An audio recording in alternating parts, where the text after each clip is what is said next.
एक थरीका मानिसहरूले भन्छन् पास्टरहरू राजनीतिमा लाग्नु हुँदैन, पास्टरहरूले राजनीति गर्नु हुँदैन। मण्डली एउटा यस्तो स्थान हो जहाँ परमेश्वरको आराधना हुन्छ। पास्टर पनि बन्ने अनि राजनीतिमा पनि लाग्ने गर्न थाल्यो भनेदेखि दुई मालिकको सेवा हुन सक्दैन। यसले मण्डलीमा भाँड भइदियो। मण्डलीमा सेवाकाई गरिरहेका मानिसहरू उनीहरू चाहिँ परमेश्वरको बोलावट पाएर सेवाकाईमा आएका मानिसहरू हुन्। उनीहरू राजनीतिमा लाग्नु हुँदैन। अर्का थरीका मान्छे के भन्छन् भने होइन, झन् धर्मगुरुहरूले राजनीति गरेर संसारमा प्रभाव पार्नुपर्छ भन्ने खालको कुराहरू पनि गरिराखेका छन्। जय मसीह। आज म एउटा समसामयिक विषयमा मेरो मनमा लागेका केही कुराहरू यहाँको माझमा बाँड्न लागेको छु। आशा छ यहाँहरूले मन पराउनु हुनेछ। हुन त यो मेरो अत्यन्तै व्यक्तिगत विचार हो। मण्डलीको पक्षमा केही कुरो बाँड्ने मन लागेर म आफ्नो विचार यहाँ राख्न लागेको छु। अहिले चुनावको माहौल सुरु भएसँगै हामीले जताततै चुनावी कुराहरू गरेको सुन्न पाउँछौँ। अहिले हाम्रो देशमा अल्पसङ्ख्यामा रहेका हामी इसाईहरूको आवाजलाई बुलन्द गर्नको लागि, इसाईहरूको आवाजलाई सरकारसम्म पुर्याउनको लागि केही राजनीतिक दलहरू खडा भएका छन् जो इसाईहरूले खोलेका छन्। अनि ती खोलिएका राजनीतिक दलहरूले कतिपय पास्टरहरूलाई आफ्नो दलमा केन्द्रीय सदस्य अथवा विभिन्न दर्जामा नियुक्त गरिराखेको देख्न पाउँछौँ। यहाँनिर एउटा दुई थरी विचारधारा आइराखेको छ। एक थरीका मानिसहरूले भन्छन् पास्टरहरू राजनीतिमा लाग्नु हुँदैन, पास्टरहरूले राजनीति गर्नु हुँदैन। मण्डलीमा सेवाकाई गरिरहेका मानिसहरू उनीहरू चाहिँ परमेश्वरको बोलावट पाएर सेवाकाईमा आएका मानिसहरू हुन्। उनीहरू राजनीतिमा लाग्नु हुँदैन। अर्का थरीका मान्छे के भन्छन् भने होइन, झन् धर्मगुरुहरूले राजनीति गरेर संसारमा प्रभाव पार्नुपर्छ भन्ने खालको कुराहरू पनि गरिराखेका छन्। अनि यसै दुईवटा विषयलाई लिएर मेरो धारणा म यहाँ राख्न गइराखेको छु। मलाई के लाग्छ भनेदेखि बाइबलमा हामीले कतिवटा कुराहरू स्पष्टसँग देख्छौँ। हामीले कोरिन्थीको पुस्तकमा हेऱ्यौँ भनेदेखि त्यहाँ शरीरका विभिन्न अङ्गहरू छन् अनि सबै अङ्गले एउटै काम गर्दैनन्। हातले हातकै काम गर्छ, खुट्टाले खुट्टाकै काम गर्छ, आँखाले आँखाकै काम गर्छ, कानले कानकै काम गर्छ। त्यसै गरिकन पनि हामीले सेवाकाई गर्ने क्षेत्रहरू, हामीले सेवा गर्ने क्षेत्रहरू, हामीले अपनाउने पेसाहरू धेरै किसिमका छन्। जसरी अहिले कतिपय पास्टरहरू विभिन्न राजनीतिक दलमा आबद्ध भएर राजनीतिक कर्मीको रूपमा मैदानमा आउनु भएको छ, अनि एक थरीका पक्षले होइन पास्टरहरूले, एल्डरहरूले, डिकनहरूले, सेवक सेविकाहरूले राजनीति गर्नु हुँदैन। हामी सबैजना राजनीतिक प्राणी हौँ। चुनावमा हामी पनि आफूलाई मन लागेको दललाई भोट हाल्छौँ। मलाई के लाग्छ भनेदेखि पास्टर, एल्डर, डिकन र अन्य सेवक सेविकाहरू चाहिँ उनीहरू परमेश्वरको बोलावट पाएर, त्यो सेवकाईको निम्ति बोलावट पाएर आएका व्यक्तिहरू हुन्। अनि एउटा पास्टर राजनीतिमा लाग्यो भनेदेखि भोलि मण्डलीमा कस्तो अवस्था होला? पास्टर राजनीतिमा लाग्नु हुन्छ कि हुन्न भन्नुभन्दा पनि एउटा पास्टर जो धर्मगुरु राजनीतिमा आयो भनेदेखि भोलि मण्डलीको अवस्था के होला? लाग्नुभन्दा पहिले परिणाम के होला भन्ने सोच्नु चाहिँ बुद्धिमानी हुन्छ। हामीले नेपालको सन्दर्भमा हेर्ने हो भनेदेखि राजनीतिले एकदमै धेरै विकृतिहरू जन्माएको हामी देख्छौँ। हुन त विकासको एउटा मार्ग नै राजनीति हो। राजनीतिले नै विकासका कामहरू गर्छन्, समाज परिवर्तन गर्ने कामहरू गर्छन्। त्यो एउटा आफ्नो लजिक आफ्नामा छ। तर नेपालको सन्दर्भमा हेर्ने हो भनेदेखि राजनीतिले धेरै कुराहरूलाई बिगारेको हामी देख्छौँ। उदाहरणको लागि खेलकुद क्षेत्र हेरौँ। राष्ट्रिय खेलकुद परिषदमा त्यहाँ राजनीतिले कति डामाडोल भएको छ, भद्रगोल भएको छ। प्रजातन्त्रको स्थापनापछि राजनीतिक भागबण्डा नमिलेर राजनीतिक कार्यकर्ताहरूको एउटा भर्ती केन्द्रको रूपमा स्थापित गरेको कारणले गर्दाखेरि कयौँ कल कारखानाहरू बन्द भएको हामीले देखेका छौँ। मण्डली एउटा यस्तो स्थान हो जहाँ परमेश्वरको आराधना हुन्छ, जहाँ परमेश्वरको महिमा हुन्छ, जहाँ परमेश्वरको प्रशंसा हुन्छ। त्यसैले म के भन्न चाहन्छु भने धर्मगुरु र अन्य सेवक सेविकाहरू कहिले पनि राजनीतिमा लाग्न हुँदैन।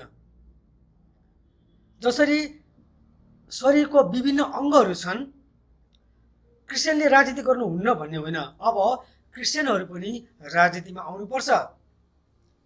एउटा व्यक्ति मण्डलीमा धर्मगुरु, अर्को व्यक्ति डिकन, अर्को व्यक्ति एल्डर, अर्को व्यक्ति विभिन्न सेवक सेविकाहरूको रूपमा मण्डलीमा छन् भनेदेखि मण्डलीका अरू सदस्यहरू जो राजनीतिमा आउन चाहनेहरू छन् भने उनीहरू राजनीतिमा आउनुपर्छ। एउटा धर्मगुरु राजनीतिमा आयो भनेदेखि उसले मण्डलीमा भोलि के गर्छ? ऊ जुन पार्टीको सदस्य हो उसले त्यही पार्टीको कुराहरू गर्न थाल्छ। मण्डलीमा धेरै किसिमका राजनीतिक विचारधारा भएका मानिसहरू हुन्छन्। मानिलिउँ क भन्ने दलमा एउटा पास्टर लागेको छ भनेदेखि उसले अरू विश्वासीहरूलाई पनि क दलमै आफ्नो दलमा तान्न खोज्छ अनि त्यहाँनिर बिमेलको स्थिति खडा हुन सक्छ। धर्मगुरुको काम मण्डलीका विश्वासीहरूलाई आत्मिक रूपमा अन्य कुराहरूमा शिक्षा दिएर हुर्काउने बढाउने कामहरू हो। धर्मगुरु आफै नै राजनीतिक कार्यकर्ता बनेर हिँड्न थाल्यो भनेदेखि भोलि मण्डलीमा भाँड भैलो अवश्य नै आउँछ। यसै त हाम्रो मण्डलीमा धेरै कमजोरीहरू छन्, धेरै विभाजनका कुराहरू छन्। हामी ब्याप्टिस्ट, क्यारिस्मेटिक, पेन्टिकोस्टल, प्रेस्बिटेरियन, एङ्ग्लिकन यी नामले विभाजित छौँ। त्यसमा राजनीति घुस्यो भनेदेखि के होला हामीले बेलामा सोचौँ। म एउटा उदाहरण दिन चाहन्छु, सत्य घटना हो। मलेसियामा केही वर्ष अगाडि एकजना व्यक्तिलाई सेवाकाईको लागि लगिएको थियो। उसले सेवाकाई गरिराखेको थियो अनि कता कताबाट ऊ त एउटा नेटवर्क बिजनेसको सदस्य भएछ। नेटवर्क बिजनेसको सदस्य भएपछि उसले त मेम्बर बनाउनु पर्यो। उसले 3 जनालाई मेम्बर बनाउनु पर्यो, त्यो 3 जनाले अर्कोलाई बनाउनु पर्यो। अनि उसलाई जुन जुन ठाउँमा सुसमाचार सुनाउन पठाइन्थ्यो, जुन ठाउँका विश्वासीहरूलाई प्रभुमा हुर्काउनलाई पठाइन्थ्यो, उसले गर्नुपर्ने कामहरू चाहिँ विश्वासीहरूलाई प्रभुमा हुर्काउने, प्रभुले नपाएकाहरूलाई सुसमाचार सुनाउने, उनीहरूलाई फलोअप गर्ने त्यो जिम्मेवारी थियो।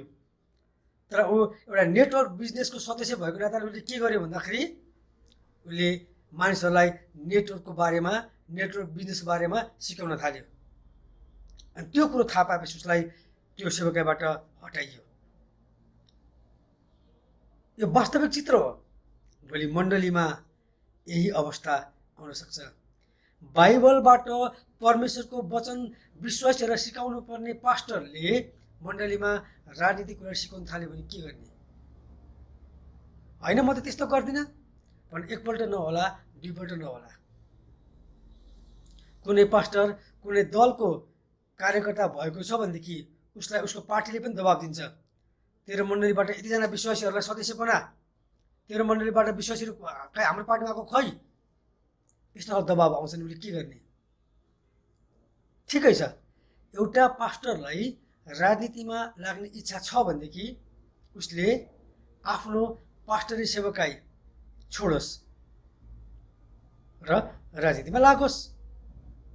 परमेश्वरले हामीलाई छान्ने स्वतन्त्र अधिकार दिनुभएको छ। त पास्टरै भएर बस्नुपर्छ, त डिकनै भएर बस्नुपर्छ, त एल्डर नै भएर बस्नुपर्छ भनेर परमेश्वरले जबरजस्ती कहिले पनि गर्नुहुन्न।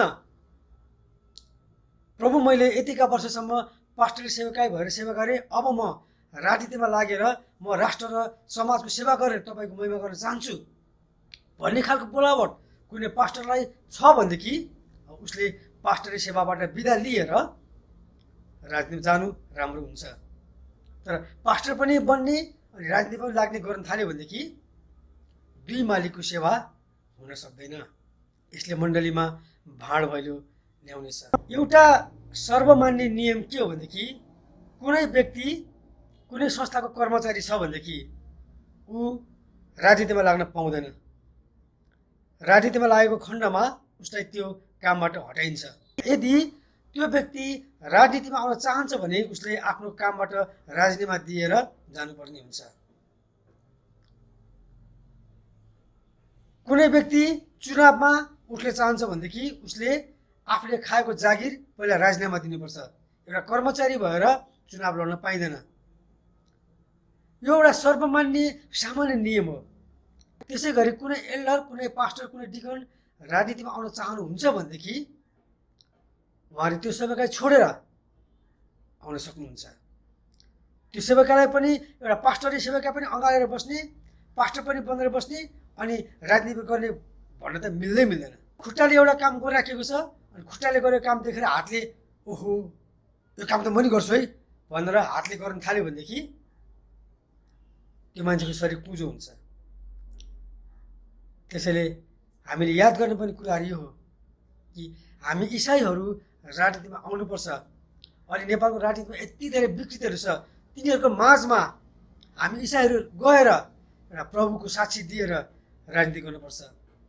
हामीलाई रोमी 12को 1 र 2ले भन्छ नि, संसारसँग एउटै चालको नहो। यदि कुनै पनि क्रिस्चियनले राजनीति गर्न चाहन्छ भनेदेखि संसारको मानिसहरूले गर्ने राजनीति र हामीले गर्ने राजनीतिमा भिन्नता हुनैपर्छ। हामीले राजनीतिद्वारा पनि परमेश्वरको काम गर्न सक्छौँ। एउटा असल राजनीतिज्ञ भएर असल काम गरेर देखायो भनेदेखि त्यहाँबाट परमेश्वरको महिमा हुन्छ। मानिसले भनौँ न फलानु दलको व्यक्ति त कस्तो राम्रो, कस्तो इमान्दार, कस्तो असल, कि कसरी भयो त्यो मान्छे असल, अनि त्यहाँ प्रभुको साक्षी आउँछ। एउटा सामान्य क्रिस्चियन व्यक्ति जसले प्रभुको भय मानेर राजनीतिमा लाग्छ भनेदेखि त्यहाँ परमेश्वरले आशिष दिनुहुन्छ। तर एउटा पास्टर, एउटा सेवक, एउटा सेविका राजनीतिमा आउँछन् भनेदेखि केही समयसम्म उसले राजनीति गर्ला, तर त्यो राजनीति मण्डलीमा घुस्छ अनि मण्डली तहस नहस हुन सक्ने डरलाग्दो सम्भावना छ। मैले भनेको कुराहरू सबै व्यक्तिगत कुराहरू हुन्। यहाँहरूलाई कतिको चित्त बुझ्छ, कतिको चित्त बुझ्दैन, आफ्नो कमेन्ट लेख्नुहोला। तर हामीले बुझ्नुपर्ने कुरा यही हो, हामी सबैजना राजनीतिक प्राणी हौँ। हामी चुनावमा जान्छौँ, भोट हाल्छौँ। हामी चुनावमा आफूलाई मन परेको दललाई भोट हाल्छौँ। हामी इसाईहरूले देशको लागि प्रार्थना गर्छौँ, राजनीतिक दलहरूको लागि प्रार्थना गर्छौँ, राष्ट्रपति, प्रधानमन्त्री, मन्त्री, अरू कर्मचारीको लागि प्रार्थना गर्छौँ। हामी त्यसरी पनि हामी सहभागी हुन सक्छौँ। तर राजनीतिमा लाग्नु र राजनीति गर्नेको लागि प्रार्थना गर्नु फरक कुरा हो। विशेष गरिकन म विभिन्न पास्टरज्यूहरूलाई अनुरोध गर्न चाहन्छु, यदि यहाँहरू परमेश्वरबाटको साँचो बोलावट पाएर पास्टर बन्नुभएको छ, डिकन बन्नुभएको छ, एल्डर बन्नुभएको छ, सेवक सेविकाहरू बन्नुभएको छ भनेदेखि परमेश्वरको भय मानेर मण्डलीमा प्रभुको सेवाकाई गर्नुहोस्। चिची पनि पापा पनि खोज्दै पास्टर पाए पास्टर, पास्टर राजनीति पाए राजनीति गरेर हिँड्नु हामी लाग्यौँ भनेदेखि दुईवटा डुङ्गामा खुट्टा हाल्दाखेरि दुर्घटना हुनसक्छ। यो कुरालाई हामीले मनन गरौँ, यो कुरालाई विचार गरौँ। अहिले कतिपय हाम्रा इसाईहरूले खोलेका दलहरूमा कतिपय पास्टरहरू आबद्ध हुनुहुन्छ। एकपल्ट प्रार्थना गर्नुहोस्, प्रभुलाई सम्झनुहोस्, तपाईँहरूले ठिक गर्नुभएको छ या छैन मनन गर्नुहोस्। होइन अब मलाई राजनीति नै गर्ने इच्छा छ भन्ने लाग्छ भनेदेखि तपाईँले डोर्याउँदै आएको मण्डली अरू कसैलाई हस्तान्तरण गरेर राजनीतिमा लाग्नुहोस्। होइन म पास्टर पनि बन्छु, म राजनीति गर्छु भन्नुहुन्छ भनेदेखि मण्डली राजनीतिको खेल मैदान बन्न सक्छ। प्रभुले भनौँ तिमीहरूले मेरो भवनलाई डाँकुहरूको अड्डा बनाएका छौ। एउटै मण्डलीभित्र काङ्ग्रेस विचारधारा भएका मानिस हुन्छन्, कम्युनिस्ट विचारधारा भएका मानिस हुन्छन्, अरू विचारधारा भएका मानिस हुन्छन्, तटस्थ मान्छेहरू हुन्छन्। एउटा पास्टर कुनै दलको कार्यकर्ता बन्यो भनेदेखि त्यहाँ राजनीतिक मतभेद, राजनीतिक भिन्नता, राजनीतिक वैमनस्यता, राजनीतिक ईर्ष्या सुरु हुन्छ। मानिलिनुहोस् एउटा पास्टर काङ्ग्रेसको कार्यकर्ता भयो, उसले मण्डलीमा अरूलाई पनि काङ्ग्रेस बनाउन खोज्छ, अन्त कम्युनिस्ट विचारधारा भयो, अनि त्यहाँ कम्युनिस्ट विचारधारा भएका अरू सदस्यहरूले विरोध गर्छन्। झगडाको सुरुवात भयो कि भएन? यदि हामीले मण्डलीद्वारा, मण्डली मिलेर मण्डलीबाट परमेश्वरको महिमा गर्नु हो भनेदेखि मण्डलीलाई परमेश्वरको प्रशंसा गर्ने थलोको रूपमा विकास गरौँ। यदि हामीले सीमित स्वार्थको लागि मण्डलीलाई राजनीतिको खेल मैदान बनाउँछौँ भनेदेखि त्यहाँ परमेश्वरको आशिष होइन, त्यहाँ दुष्टका खेल सुरु हुन्छ अनि दुष्टले मण्डललाई तहस नहस पार्छ। मैले मण्डली र राजनीतिको बारेमा आफ्नो मनमा लागेका धारणाहरू यहाँ प्रस्तुत गरेँ। यहाँहरूलाई कस्तो लाग्यो? यदि मैले भनेका कुराहरू, मेरो विचारहरू उचित लागेको छ, ठिक लागेको छ भने कृपया अरूलाई पनि सेयर गरिदिनु होला। मेरो विचारसँग बाझिएका यहाँहरूका विचारहरू छन् भनेदेखि कृपया कमेन्ट बक्समा लेख्नुहोला। धन्यवाद। जय मसीह।